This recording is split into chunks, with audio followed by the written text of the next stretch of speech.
Dalam agama kita ya, dan juga para ulama salaf menjelaskan bahwa seorang murid itu harus memiliki adab ya kepada guru-guru mereka. Maka banyak sekali di antara para ulama membuat atau menulis kitab-kitab yang berkaitan tentang masalah ini. Di antaranya Hilyah Thalibil Ilmi ataupun Adab Thalibil Ilmi, ya, menunjukkan bahwa penting sekali seorang yang belajar ilmu agama, Thalibul Ilmi, itu memperhatikan adabnya kepada gurunya. Semoga dia mendapatkan keberkahan dari ilmu yang dia pelajari. Bagaimanapun si guru itu merupakan orang yang bermanfaat bagi dia. Dari si guru dia tahu bagaimana sholat, dari si guru dia tahu bagaimana cara berwudu, bagaimana akidah yang benar, adab yang benar, dan semisalnya. Maka ya seorang murid harus beradab, ya berakhlak mulia kepada muridnya, kepada gurunya, ya kepada gurunya. Tapi tentunya pembahasan sangat panjang dan banyak sekali sebenarnya adab ya seorang thalibul ilmi, ilmu agama kepada gurunya.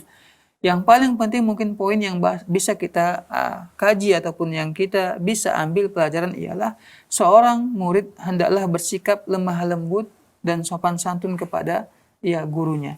Tidak boleh ya membentak, tidak boleh juga dia berkata kasar, ya, tidak boleh pula dia membangkang, ya, ataupun sampai merendahkan si guru. Kalau kita lihat sejarah para ulama kita termasuk Al-Imam Syafi'i menyebutkan ya bahwa di majelis Imam Malik atau majelis Imam Syafi'i ya antara keduanya itu murid-murid mereka tidak berani membuka lembaran ya buku mereka. Takut kenapa? Takut terganggu gurunya. Saking sopannya lah mereka kepada gurunya. Bahkan di antara mereka menyebut tak berani dia menatap mata si guru. Ya, kalau kita terkadang hari ini dulu umpamanya kalau guru kita melihat kita ketakutan. Ya, kalau hari nggak bisa. Anak-anak kalau lihat gurunya malah dibendilnya mata kita, dibukanya kuat begitu, menantang pula seperti itu.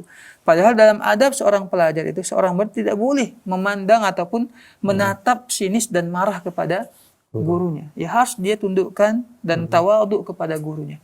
Ini yang perlu diperhatikan ya adab seorang murid kepada gurunya. Semoga dia mendapatkan ilmu yang bermanfaat yang bisa dia amalkan sehingga adab dia, karakter dia, akhlak dia menjadi akhlak yang mulia. Seperti itu. Wallahu taala a'lam.